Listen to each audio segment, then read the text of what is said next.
to what you just said, again, I'm having a hard time listening to what you just said when you're saying it's so fundamentally flawed, because when you say, "Oh my God," you see yourself as a victim. You do. No, you're selling it as a victim. No, I'm not. What I'm selling is a reality. What I'm selling is when this is, again, since you didn't, I guess you couldn't pull it up. Okay. Oh, he did pull it up. Okay, the Biden administration, the Federal Housing and Finance Agency, released 47 million appraisal reports to the public for the first time. The appraisals, which were compiled between 2013 and 2021, present evidence of a persistent, widespread practice in the home appraisal industry to give higher values to homes when the occupants are white and devalue them if the owners are people of color. That's such bullshit.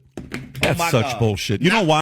It's certainly no secret that home ownership is the pathway to building wealth in America. But what's hard in the Bay Area is even harder for some.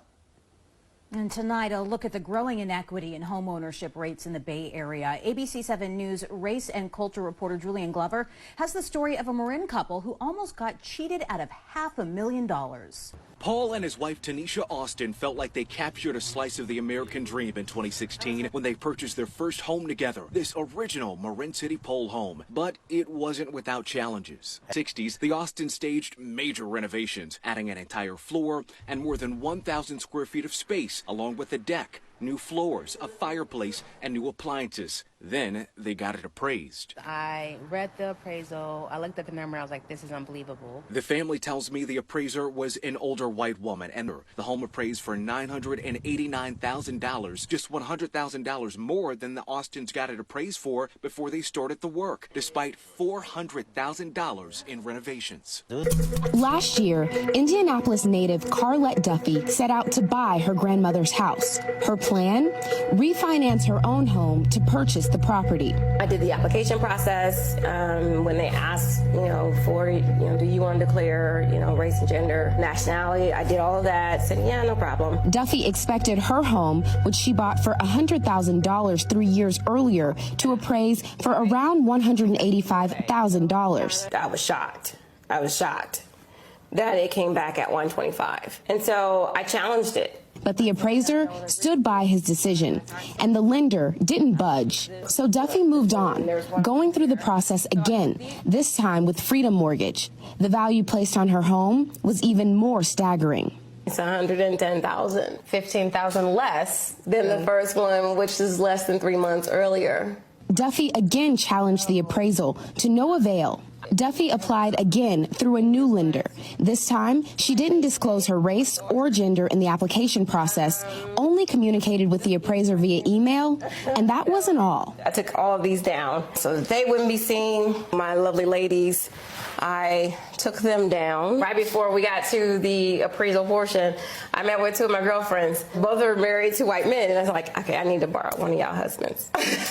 When the third appraiser came, Duffy was gone. Her friend's husband posed as her brother. So I was a bit skeptical at first until we saw the results. The result? Duffy's home was appraised for $259,000, more than... It's like a soundtrack. You can hit a wave. A few years into their new home, the Howards wanted to do renovations and got an appraisal to refinance. Howard says the appraiser was white, based out of the north suburbs. The Howards' home is in the South Shore neighborhood of Chicago, a predominantly African-American neighborhood. The appraisal seemed low. The lender approved a second one. This time, the appraiser was African-American. After disputing the appraisal for $450,000, Howard got a second appraisal a month later. They came in at $563,000, $113,000 more. A recent analysis of the property appraisal industry nationally included an estimate that homes in majority black neighborhoods were undervalued by $48,000 per home on average. The analysis also points to the impact on generational wealth, as homeownership is considered the cornerstone of wealth. 29.9% of white families left inheritance, while only 10.1% of African American families left inheritance. If each individual From the outside, this is a beautiful home here in Ortega. 4 bedrooms, 4 baths, sitting on almost a ½ acre of space. But the family says that they were judged harshly for the contents on the inside. Abena Horton has lived with her family at this home for 3 years. She and her husband wanted to get the house appraised. The appraiser gave the home a value of $330,000, significantly lower than neighboring houses. So Horton conducted an experiment. She says she took down all family pictures with black relatives and pictures of African-American greats. She even took her Toni Morrison books off of her bookshelf. Horton and her son left the house during the second viewing, while her husband, who is white, stayed behind. The second appraisal from a different company, $135,000 higher, 40% more than the previous appraised value. Horton says she was heartbroken, but because of previous experience, she knew this had to be done. WUSA 9 has been leading the way in exposing troubling allegations of home appraisal bias in Prince George's County. In March, we were invited to the White House to hear federal policy changes aimed at enhancing the home appraisal process and ensuring it's fair for underrepresented families. With an update in our series, Appraising Prince George's County. Hello, everyone. Dr. Andre Perry, senior fellow at the Brookings Institute, is acutely aware of the impact of alleged home appraisal bias. After our initial reporting last November, more families in Prince George's County came forward with allegations of low appraisals they say didn't make sense. Many believing they were victims of discrimination because they are black homeowners in a majority black neighborhood. Nichelle Shaw is one of them. Because when I was talking to my friends and my family, I was like, this doesn't sound right to me. I knew in my gut that it was wrong.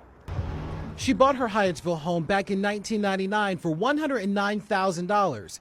She refinanced her home several times and told us she never had a problem. That was until 2019.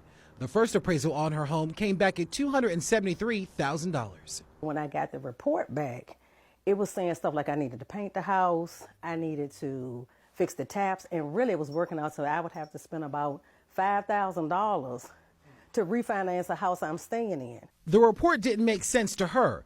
Shaw said the average house, similar to her own, was selling for $300,000 in the neighborhood. I felt a little foolish because I was like, maybe I don't know.